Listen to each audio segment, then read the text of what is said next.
మామ Lucknow super Giants versus Rajasthan Royals match అయితే చూసా. First Lucknow super Giants toss నుంచి అయితే బ్యాటింగ్ అయితే ఎంచుకునింది. మార్కం 66. నిఖిలేష్ పురం మళ్ళీ అవుట్ మామ. రిషబ్ పంత్ కూడా అంతగా ఆడలేదు. హాయిష్ బదోని ఇంపాక్ట్ ప్లేయర్కి వచ్చి 50 అయితే కొట్టాడు. Miller 7 not out. 20 ఓవర్లకి 180 అయితే పుట్టింది. Lucknow super Giants bowling Jofra Archer 1 wicket అయితే తీసుకున్నాడు. తుషార్ దేశపాండే 1 వికెట్, అస్రంగా 2 వికెట్లు, సందీప్ శర్మ 2 వికెట్లు అయితే తీసుకొని 20 ఓవర్లకి 180 అయితే కొట్టారు. లాస్ట్ ఓవర్లో అబ్దుల్ సమద్ అయితే 4 సిక్స్లు 1 2Dతో 10 బాల్లోనే 30 కొట్టాడు అబ్దుల్ సమద్.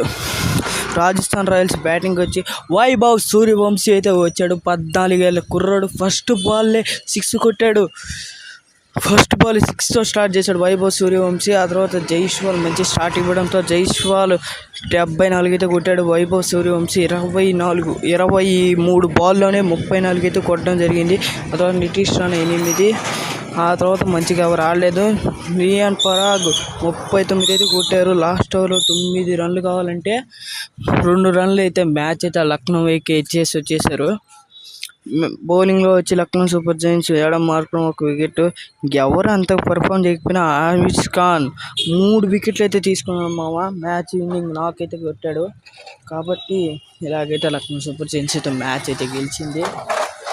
మ్యాచ్ గెలిచిన వల్ల లక్నో సూపర్ జైంట్స్ 4వ ప్లేస్కి అయితే వెళ్ళింది 10 పాయింట్లతో. ఈ వీడియో నచ్చినట్టయితే లైక్ అండ్ సబ్స్క్రైబ్ అయితే చేసుకోండి మామ.